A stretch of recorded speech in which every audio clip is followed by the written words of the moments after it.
gentlemen, welcome to another episode of Two Daves and a Doc. And today we are joined by the estimable Dr. Vivian Rath. And see, I got to put doctor in front of things because you've done the work, you've made the effort, and here you are.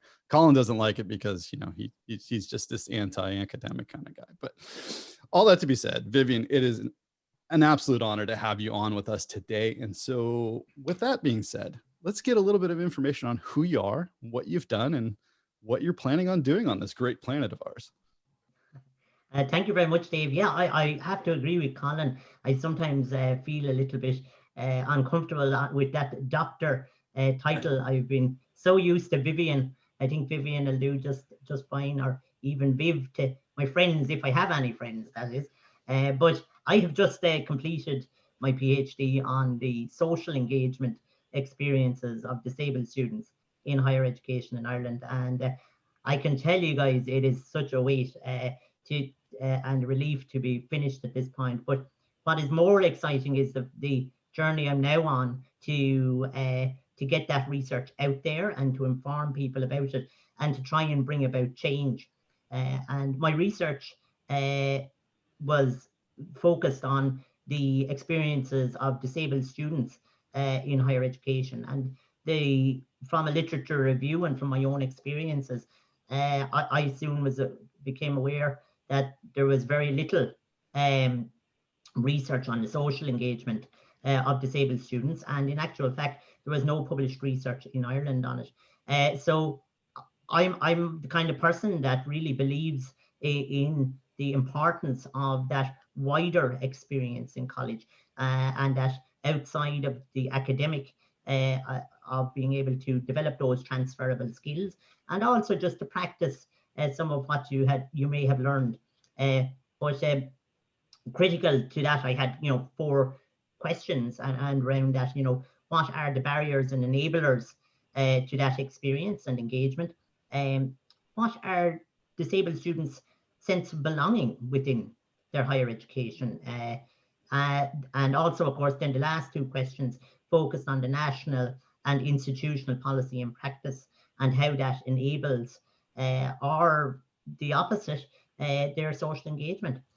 So that's what I focused on. But what was great about it was that I actually got huge buy-in, so I would have interviewed and undertaken focus groups with students with disabilities, graduates with disabilities, SU officers, but also then as well senior managers, and senior managers included registrars, vice presidents, deans of students, and then finally was disability officers. So what it did was it gave me a great spread across the college, which placed the student at the center, and then all of the different layers outside of that student, giving me a really good feel of what was happening and where those enablers or barriers existed for the student. And of course, it's really important to note that I very much took a transformative viewpoint with using Bronfenbrenner's bioecological model. And I don't want to get too caught up in the theory and the philosophical aspects, but the key here was that I was putting the human rights and the social justice aspects of the study really at the heart of it, and placing the student at the heart of it.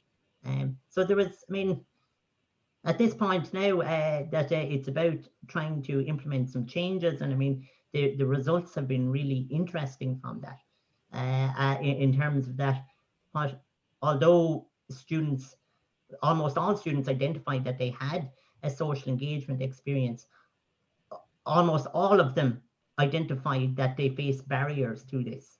That it was also quite interesting to note that in terms of sense of belonging, that most students felt that they had a sense of belonging with their college, but they were uncertain about their sense of belonging in their class, which I thought was really interesting. And a point associated with that was the whole idea that half of those participants felt that there was no disability awareness in their college. I think some of those points, really say a lot. And some of them result in asking further questions about what is happening in our college and colleges, and what kind of climate are we creating within our college. So I think those are just some of the some parts of my research journey so far. Well, that's incredible. I mean, just the background and the history there. And, how did you come into your PhD? I mean, what was your prior experience before asking those ostensible questions? Well, it's actually, I think that's a really important point, because my previous experience probably brought me along this path. I mean, when I started higher education, I suppose it's worth noting for your listeners, I'm a disabled person, and I've had a disability from a very young age, and that when I attended college or began college, that less than 1% of the student population had a disability. So I was very much in the minority, and that I lived on campus, and that I remember then I think it was my second year, that my brother came to college and he lived with me, and then my friend, well, he wasn't my friend, well, he became my friend, I should say. Another gentleman, Tom, who was blind, he joined us. And what happened then was that suddenly I was no longer in the minority. Suddenly I had a group, and that I became very involved. And then we met other disabled people on campus, and suddenly we set up a peer group called the Inclusion, Participation and Awareness Society, to campaign for sports facilities for disabled people. And we set up a wheelchair basketball team with the help of the Irish Wheelchair Association.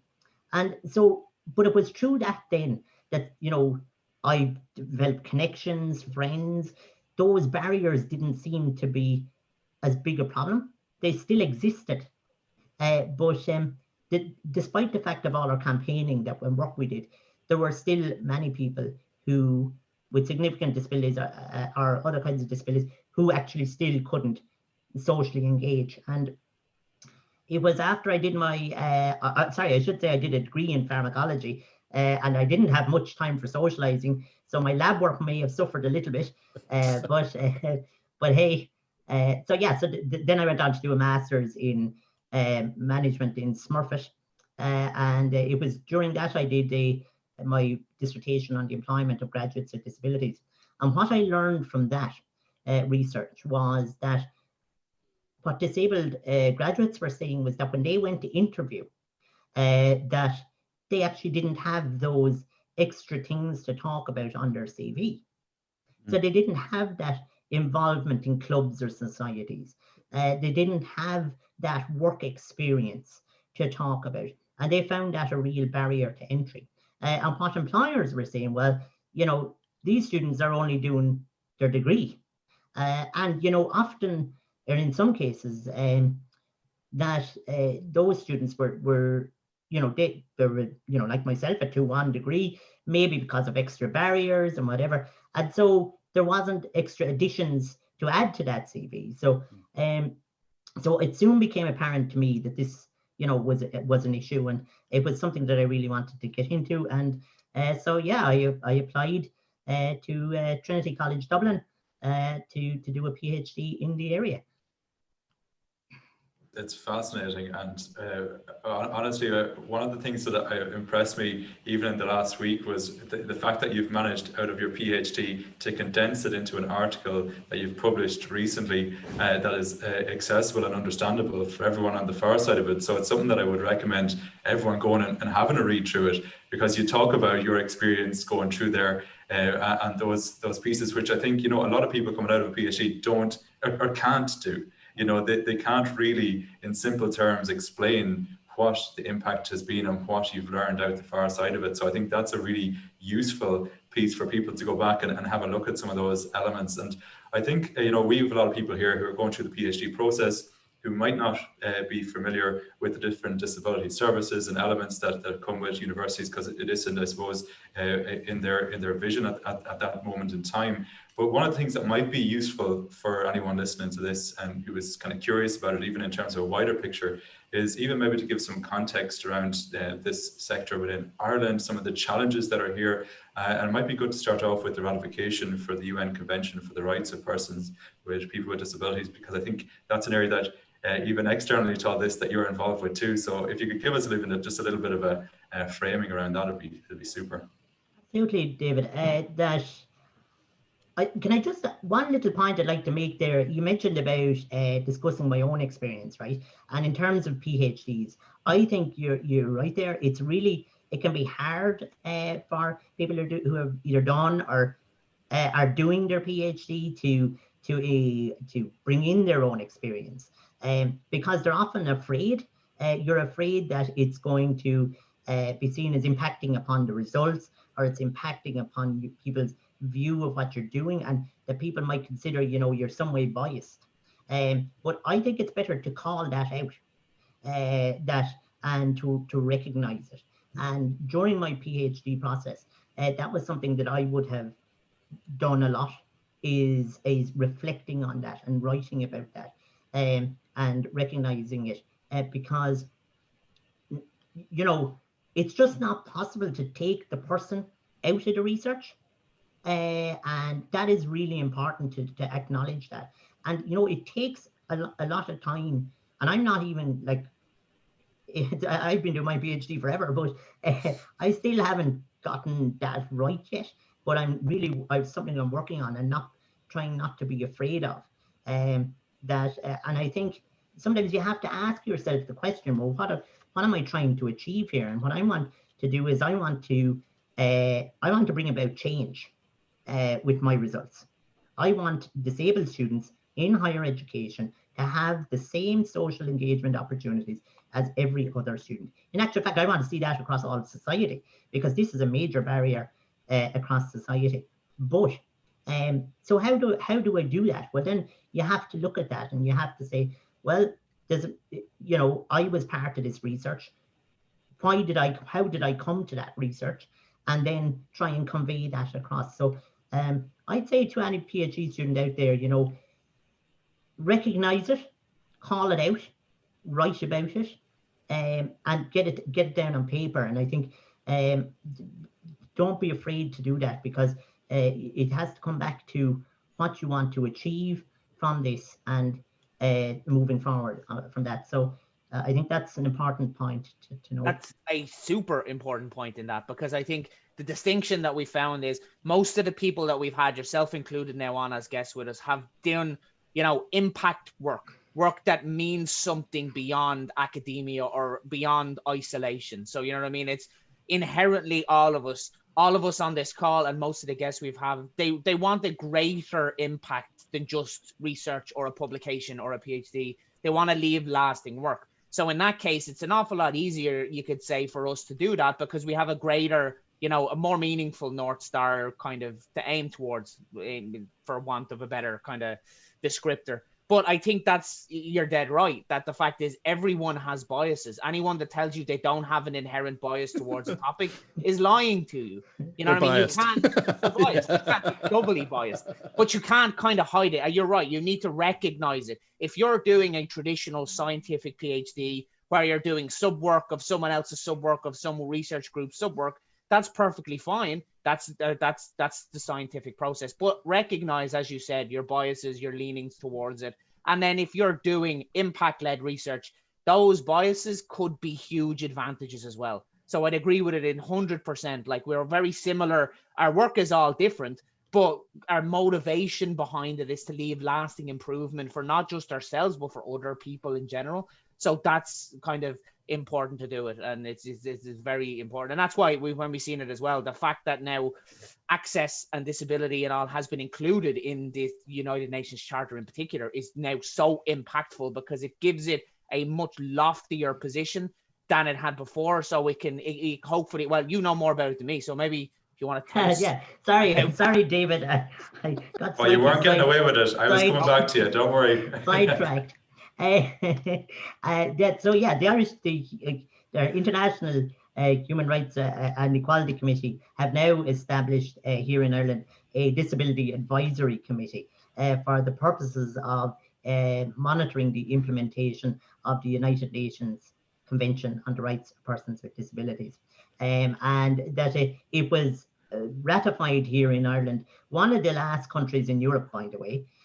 So that, I mean, that gives you some kind of context. That just gives the listeners an idea of where Ireland is at with some of these kind of more legislative and legal aspects surrounding disability. That although we were the first country in Europe to sign it, we were the last country in Europe to ratify it. And in actual fact, one of the aspects of the, and I don't want to get too technical, but one of the aspects of the UNCRPD, which has not been ratified, is the optional protocol. And that's the optional protocol is the reporting mechanism available to disabled people and those in the community to report on aspects that are not being implemented, which is really, it takes the teeth away for disabled people. Now, Ireland has a report due, Ireland, the country has a report due now in the coming months on our implementation. And I have a role in the IREC, Disability Advisory Committee, in assisting with that aspect. Now, what has been absolutely fantastic is that the UNCRPD has offered disability rights activists, such as myself, and other disability groups, a framework and a rights-based framework in which to demand our rights within the country. And I think that is really, really important. And so it also means that we can hold government and agencies to account, and that and even for my own research and for colleges, in fact, that the UNCRPD is a great framework for them to be using to ensure aspects like social engagement takes place, to ensure that the voice of disabled people is heard within colleges or in the country. So yeah, I think the UNCRPD has been a game changer. However, the fact still remains that Ireland is very slow in terms of implementing a lot of those changes, and that really that there are large parts of it where especially, and one of the areas I'm especially interested in is the representation and the voice of disabled people. And there's a lot of work that needs to be done in that. So for instance, disabled people organizations, which is covered under the UNCRPD. Disabled people organizations are disability groups who are organized and run by disabled people. And in fact, in Ireland, that there are very few of those, believe it or not. And that really what we need to do is to ensure a mechanism where they are supported. But unfortunately, that is not happening. There are structures being put in place in other aspects now at the minute. The participation committee, which is going to be acting as a conduit to help the voice of the disabled people get through. So yes, to kind of summarize, the UNCRPD has been very important. It gives disabled people a little bit more power, but unfortunately, there are large aspects that have not been implemented. And then I'm thinking one commitment that really needs to be made is in regard to funding. So for instance, DPOs, disabled people's organizations in Ireland, are not funded. And we've seen examples of like the Platform for Self-Advocates, who are an example of a DPO. They had their funding cut at one stage, and that they nearly went to the wall, and their future is still uncertain. So those are some examples. I think in terms of the wider context, in terms of higher education and my research, that what we have seen is that European policies have resulted in European policies, government legislation and funding allocated to it has resulted in an increase in the number of disabled students attending higher education in Ireland. And so, for instance, as I said, that figure has went from about 1% in 2002, 2003 to it's now at 7.1% now. So there has been a really significant increase in the number of disabled students attending higher education. And those students have been supported, and the results show that those students have been successful. However, the focus has been very much on their academic requirements as opposed to their social engagement and wider holistic development. So like volunteering, civic engagement, decision making. Like for instance, one of the findings in my research was that despite the fact that across the board, all participants felt that having your voice heard was key to a sense of belonging, senior managers, almost all senior managers, were unaware of any disabled student in a senior leadership position in their institution. So it leaves significant questions as to, well, why is that, and why aren't disabled people at the decision-making table? So in terms of higher education, but if that's at undergraduate level, if we think of postgraduate level, and what obviously is, I'm part of that group, that there's only 2.4% of the total postgraduate student population have a disability. Whereas, as I said, it's 7.1 for the undergraduate population. And so there are serious questions there as to why disabled students are not progressing to postgraduate level. Yeah, it's a very interesting point, because you think about potentially it could be mapability. You know, an undergraduate degree is relatively mappable. You can map the 4 years or whatever long experience. Every process is roughly the same, and then you can adapt to add extra inclusions. But as you said, the postgrad is not. Everyone's postgraduate journey is different.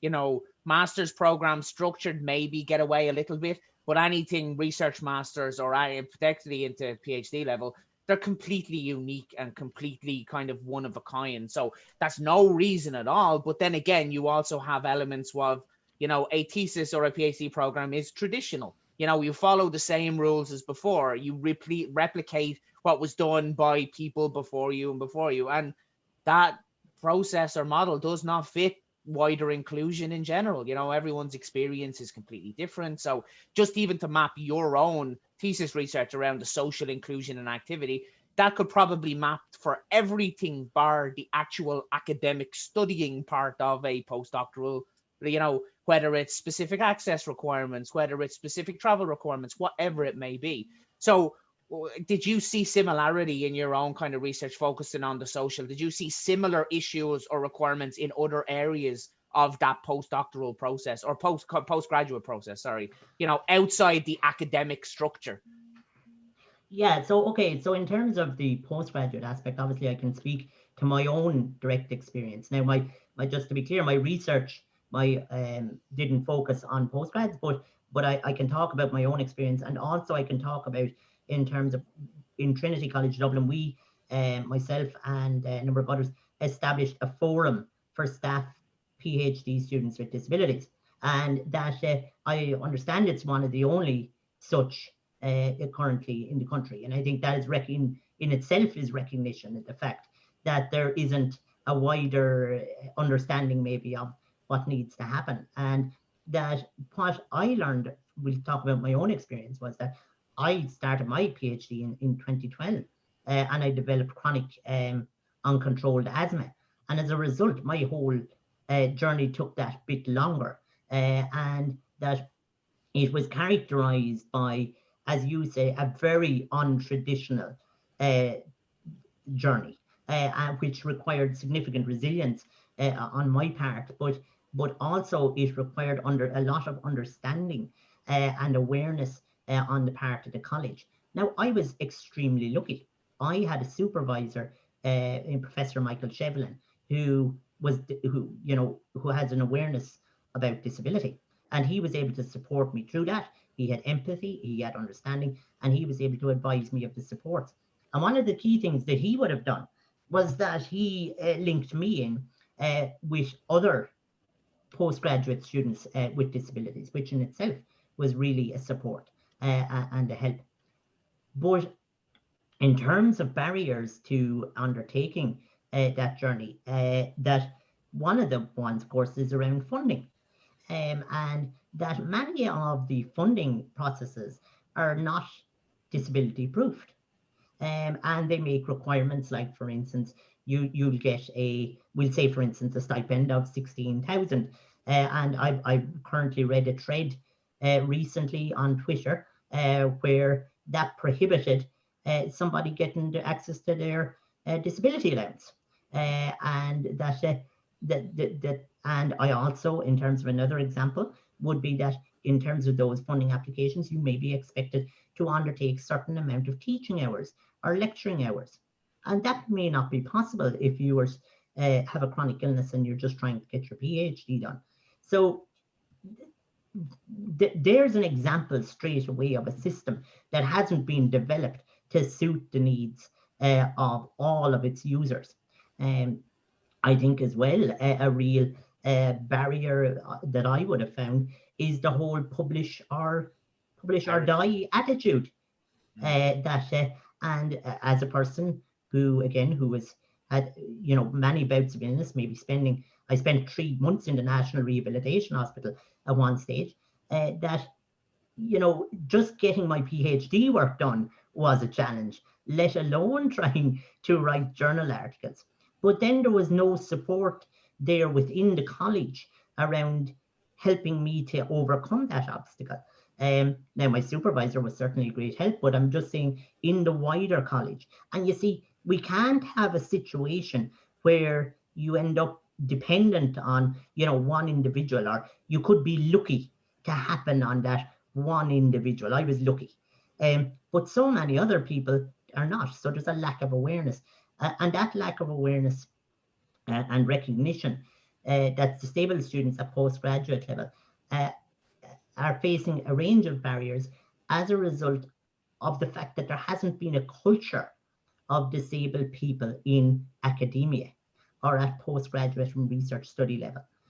So these are some of the issues that exist. And I think one of the ones, and I've heard you guys talking about it regularly, was the milestones of a PhD. Yeah. And I know for every PhD student that hitting those milestones is such a challenge. Well, I hit none of them until I finally submitted. That was the only milestone I hit. The day I submitted, right? There's hope for me. So, but I could, that can be extremely disheartening. Yeah. It can be extremely disheartening, especially if, say, for instance, like we'll give you the example of where I spent 3 months in hospital, and then you get back and you start working again, and you're trying to read yourself back into your work, having been out of it, and then you miss the milestone, and then there are implications. Will you get an extension? You have to make this case then for an extension, and this case must be made on hardship grounds. We'll say, for instance, and that in itself is quite difficult. We just have to look at the systems and say, is that the right way of doing that? And that was they're just some examples. I mean, there's a huge amount more, but yeah. No, but you were right. Like, you have to look at it and see. So it's arguably, I think the whole idea of education as a whole has been evolving way faster than any of us can get used to. Look at the minute, the whole world is plunged into online learning, for good and for bad. You can do some amazing things with it, but also not. So as you said, milestones in every kind of PhD student's experience are a best guess at the beginning. And you just hope you can get to them. You hope the project doesn't disintegrate. You hope you're not beaten to, release of what you want to do. You hope whatever. It's a hope. And again, it's the system itself is very, very flexible. It tries to pattern match what you intend to do with what other people have done in the past. And that comparison's always going to lead to kind of failure. So I wonder, do you have any ideas over how that could be improved? You know what I mean? As you said, the only milestone that really matters is you submit eventually. Beyond that, everything else is up to you and your supervisor and your university. And how do we do it? Is it a forum for, postgraduate students that have specific requirements, or do we just try and normalize this idea that not normalize, it is perfectly normal, but promote the normalization that everyone's path and journey is unique and it just needs to tailor and fit to them?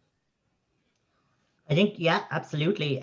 But at this point, Colin, you also need to actually take positive steps to develop a culture of disabled people being in postgraduate level. And one of the interesting things that we found through our forum was that in Trinity College was that disabled students were not disclosing.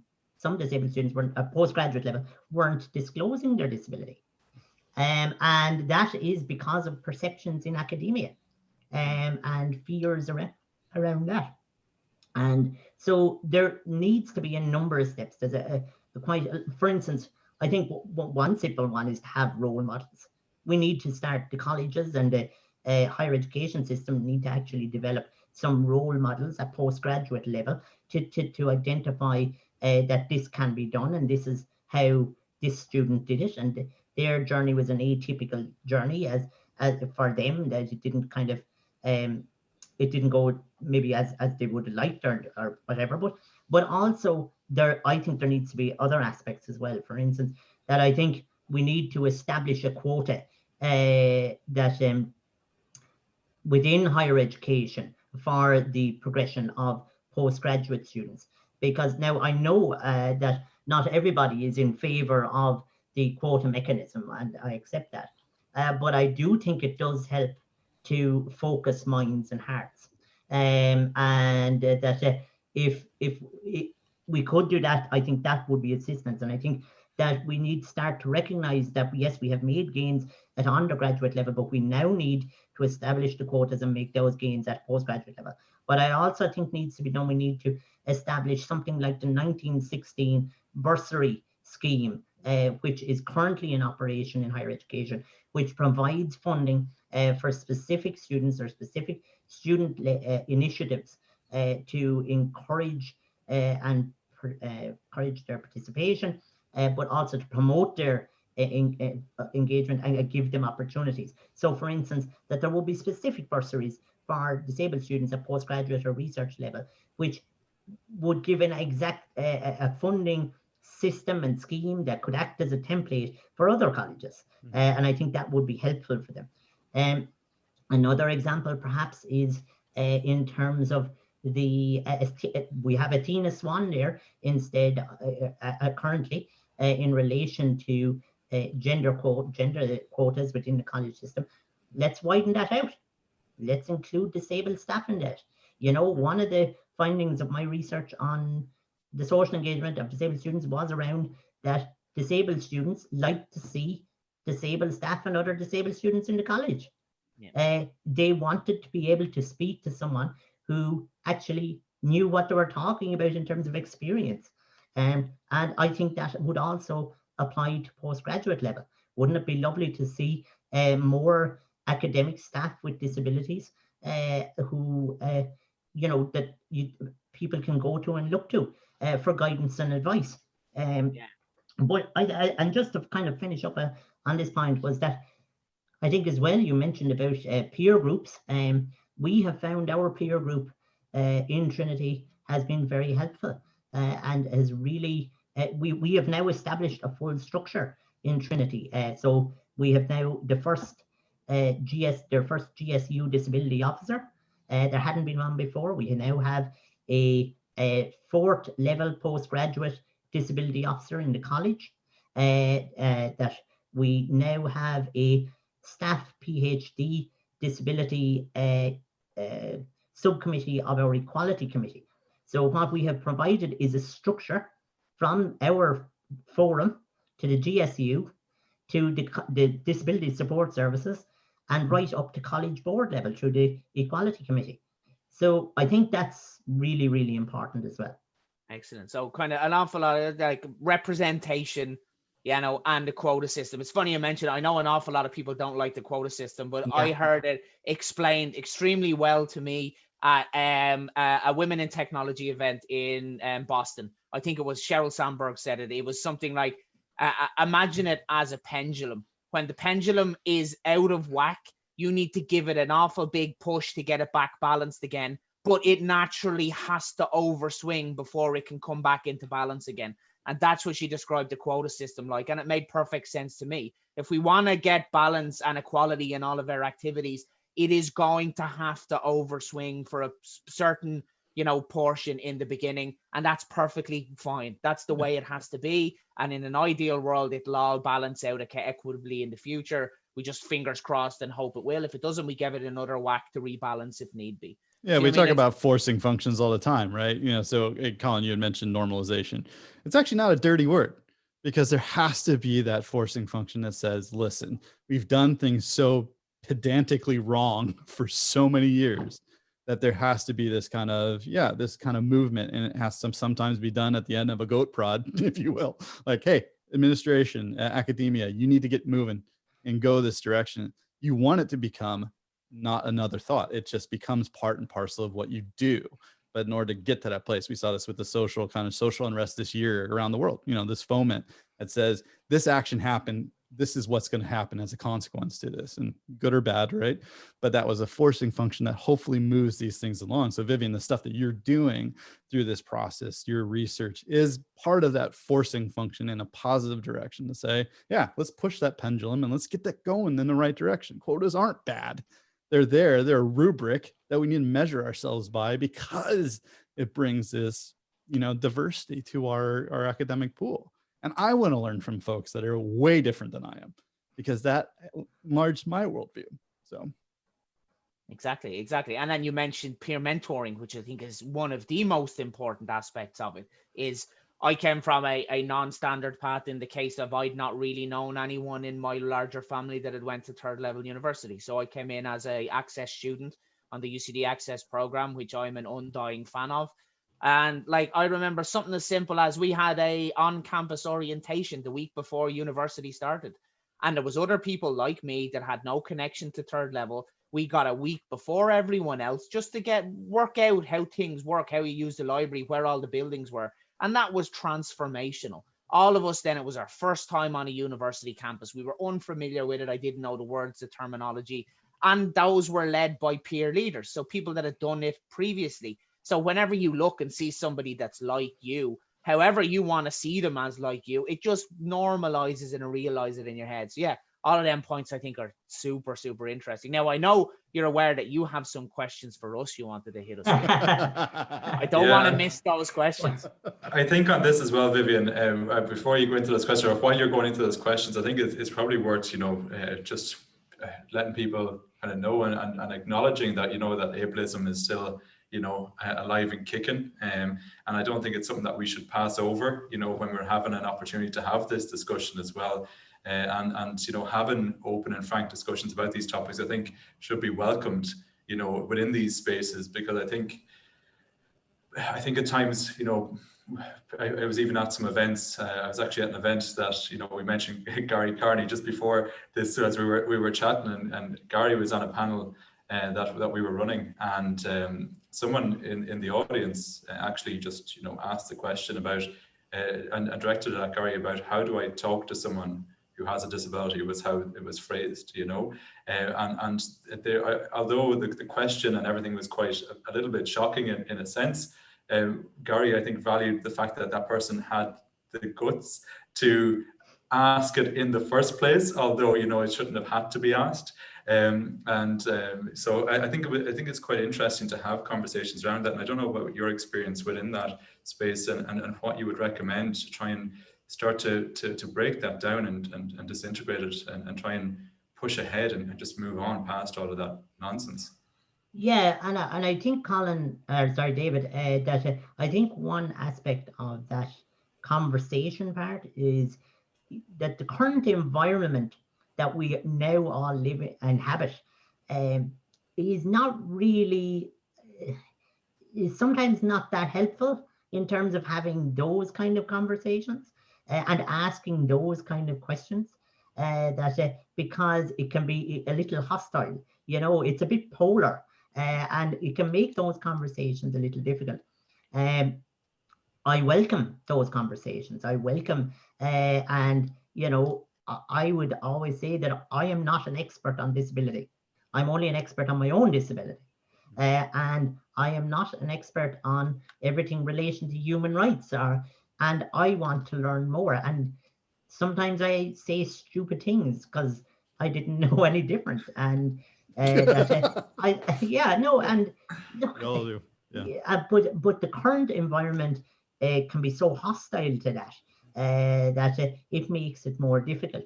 But yes, to get to your point, is that yes, we need to start having the conversations about ableism in academia in Ireland. And it is not a conversation that we're having. And the reason, it goes back to an earlier point that Colin and I were chatting about, was that there hasn't been a culture of disabled people in academia. And of course, ableism is right across Irish society. And that we note that in many of the, if we just think of in terms of even the employment of disabled people. I know, David, you have experience in working in that area too. And that disabled people are far less represented in the workforce than the general public. And also, if I mean, an area that I work on a lot is the whole idea of civic representation and people involved in political representation. And disabled people are totally underrepresented there. And why? Because again, that there are ableist views and perceptions. And I was recently reading a study in the US where it showed that disabled candidates are less likely to be voted for. Why? Because of that ableism, because of the outdated views and perceptions. The way the way I look, again, I think that needs to be targeted is by having disabled people in positions, in those leadership positions, and showing that, yes, that we are out there living our lives, that we do normal things like going for a pint, but also hold down a job and have a family. But you see, this is the issue, that currently that the barriers that exist within Irish society. So what are these barriers? I'm talking about these barriers. I'm talking about that if you're a wheelchair user and you go to get the bus into work, that you can't because it's inaccessible. That these barriers that exist make it impossible for disabled people to get into those positions. And that there are all, so that's why we need to put in the supports in place, and we need to have the conversation. But the problem here is that currently the conversation is taking place without disabled people involved. And that is a major issue in itself. I know it's something that me and David have worked on an awful lot in the past, is this idea of innovation and how you ask people that actually experience the problem on a daily basis. And we've done an awful lot of work with groups of people with varying forms of ability and disability in that space. And again, it's like, you're asking the wrong question. If you were trying to solve a structural societal problem, and as you just mentioned, it's all the precursor things that are limiting the outcome we want. We can work all day trying to solve this specific issue, but it might be 6 or 7 problem steps down the line. And I think that's the way humanity, unfortunately, has gone, where everyone wants to solve wants to develop a solution without actually knowing what the problem is. And then adding in, ableism and representation, as you said, we have to be able to ask what some people may view as uncomfortable questions to find out what actually needs to be fixed to solve these much, much bigger problems in the long run. And just to note that for your listeners, I mean, we're talking about ableism here, and we're not really identifying kind of what ableism is. Ableism is similar to racism or discrimination of that form. So it's a similar term to in that, and that it's also, I think, what is important to note is that within academia, right, that there is this view of the typical academic, and the idea of the typical academic now is, that I suppose, and especially in this competitive academic environment that we now live in, that disabled people may not fit into that. that you're expected to publish X amount of papers in a year. You're supposed to run X amount of conferences in the year. So there is this typical view now, and it has always been. That's been there forever, although it's become more competitive now. And so we need, I think, and this is the question for you guys around that is, you know, if we're talking about the typical human and the perfect person and all of that kind of thing, and I have a question for you in terms of, you know, what do you think, David, it means to be human? And where I'm coming with this question is, and for all your listeners as well, I'm reading a great book at the moment by Dan Goodley called Disability and Other Human Questions. I just thought that, you know, if we think of that, what does it mean to be human? That's a tough question. You are just going to leave us sitting here on this one. well, existential question of the day. There you go. Yeah. But I think as well, though, David, in terms of that, one aspect, or Dave, in terms of, you know, we're talking here an awful lot about disabled people, and we're talking about humans generally now. But I mean, I like the idea of, in terms of that, you know, humans, we're interdependent, and, you know, we're interdependent in terms of our sense of belonging, you know. And another really interesting question that was asked in that book was in terms of are human beings dependent? And I think, you know, Dave, I think you might have some interesting points in that, it's especially in terms of technology and the development of technology now. Yeah, it's I mean, I can't do that question justice for the life of me. I can talk very, again, I'm not an expert in any of this stuff. I think a lot of the podcasts I've listened to, and a lot of people I've listened to, is this concept of independence and interdependence, right? You know, and technology becoming something that, I mean, I suppose the running joke is that everything that we do with technology now is assistive technology. Dr. Emma Smith, who we had on at the beginning of, towards the beginning of 2 Days in the Doc, talks, you know, works in assistive technology. And she makes a point all the time that everything that we do has technology as an assistive device, or, you know, even some of the analog things that we do.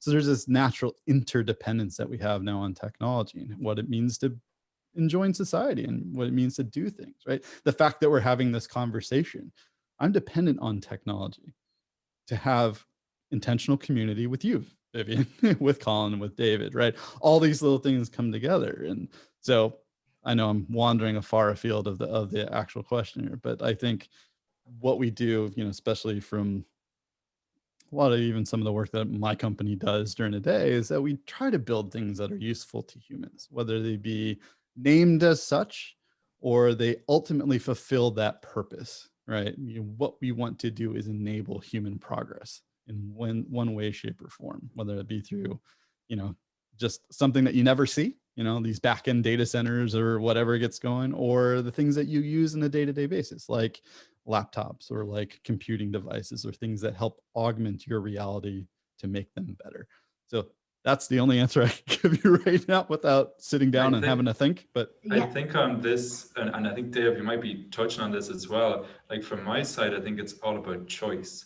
You know, like, you know, even from early stories about having the choice to do right or wrong or whatever it might be, you know, I think having that is so crucial in terms of what makes us human. And you mentioned the assistive technologies, and what they're assisting us to do is to have choice and to make that choice and to do that for ourselves. And then we choose to be able to connect in with people and to have those social elements. And I think that is a huge part of it when it comes down to it. And I think that's something that within the community that has been taken away from a lot of people. You know, they haven't had the choice to be able to go and do things, whether it's going to education or to do or to socialize and things like that. And I think now we have the opportunity to be able to provide that and to support within that space. And I suppose that'll be where I'd be coming in from on my side anyway. Yeah, well, I know, but I think in terms of, I mean, I think you see, it's really interesting because I think you all would have similar views in terms of that the interdependent nature of humans, and but yet one of the goals that we established for young people is to be independent. Mm. Everything is about, and our society has been more driven towards the individual, and our individualized content. We all have our own Netflix, and we all have our own Spotify, and that we're all pushed to move out from home and to be independent, and yet we're dependent.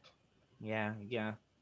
It's, I there you go. Yeah, that's to give you a good point. To me, maybe then to kind of close us off would be on the case of my experience is, I'll use an Irish word now, and I don't really speak Irish at all, but like, I don't know if you ever heard of it, the concept of mehav. I don't know if you ever heard of that. It's like mehav. It's like, it's just, it's again, how can you describe it? It's very hard to describe. It's just like the work you do for your community, so the community betters itself. And I learned this from my work down in Ivora, Cahersiveen and Kerry, and mehav is a big thing in Irish history, and it's a big thing in humanity. The things we do for each other just to make humanity better. Whether it's something as simple as, picking up somebody a coffee without expecting it, or picking up your rubbish on the way home from, just this community bond. Historically, it used to be communities that would come together to build houses or build boats or pull fishing nets or help somebody that's down and out and unlucky. So I really love that mehav and that experience from my time in these regions. But on the flip side of that, I've also spent an awful lot of time in the technology space, Silicon Valley, that sort of kind of a heavy cut. And I find them very, very polarly opposite. I think if we could take the ambition and the drive and the use of technology from this Silicon Valley technology startup land and apply more concepts of mehav to it, we could solve these complicated issues. And that's what I would like humanity to do. The only problem worth solving is one that is difficult, we want, and other people will benefit from. I'm a big believer of, if I was suddenly struck down dead tomorrow, I'd be delighted if I had left the world in a marginally better position than I found it in, and I will be happy. Don't really care about money or any of that other stuff on top of it once it's better. So to me, that's what I'd like and I think we touched on it an awful lot, whether it's academia, whether it's general society, whether it's business, whether it's university. We have this idea of a push for performance, and we also forget about the fact that we should be doing things to make the world better for everybody, regardless of what they are. So I've lots of experience working in assistive technology that I have no need for, but it needs to exist. So we make it and we solve these other problems. So, that's kind of my attempt at your very philosophical question. I've been doing far too much reading over Christmas. But if I could just, Colin, if I could just say that at this point, as a person with a disability who has just completed their PhD, I just want to say to other postgraduate students or PhD students out there that are undertaking or considering undertaking the process, that they should avail of all of the supports that do exist. No matter whether you're in a college in Ireland or in a college in the US or wherever you are, you should certainly approach your disability service and avail of those supports, because they're huge. There are all the same level of supports available as undergraduate level, and also that the colleges are becoming more aware and are tailoring to suit the postgraduate journey. So for instance, you can get help in preparation for your Viva, and that you can get help in terms of transcription and aspects like that. So it is really worth having that conversation. And I'd advise people to certainly do that and to complete that journey. And let's get more disabled people taking part in research about their experiences and the experiences of other disabled people, and bringing about more the voice of disabled people. David, Colin, any last thoughts before we wrap this up for today? That was a perfect. That is perfect. We couldn't have planned it better. So, Vivian, it has been our honor to have you on today. I appreciate your thoughts, those tough questions, and I'm sure we'll circle around with you again because there's a lot more to unpack in this. And to those of us to those of us who have had the benefit of your company, and to our listeners, if there's questions that you want to ask and there's things that you need to push on, we're available. You can find us on Twitter. I'm sure Vivian is remarkably available as well to help out with some of these things. And we want to hear from you. We want to know those pain points. We want to know the good and the bad and the ugly, if you will, of the process and of your journey. And we're here to kind of support that as much as we possibly can. So with that, from all of us at 2 Daves and a Doc and guest, awesome guest at that, we'll wait till next time and we'll have a great conversation again. So, thank you.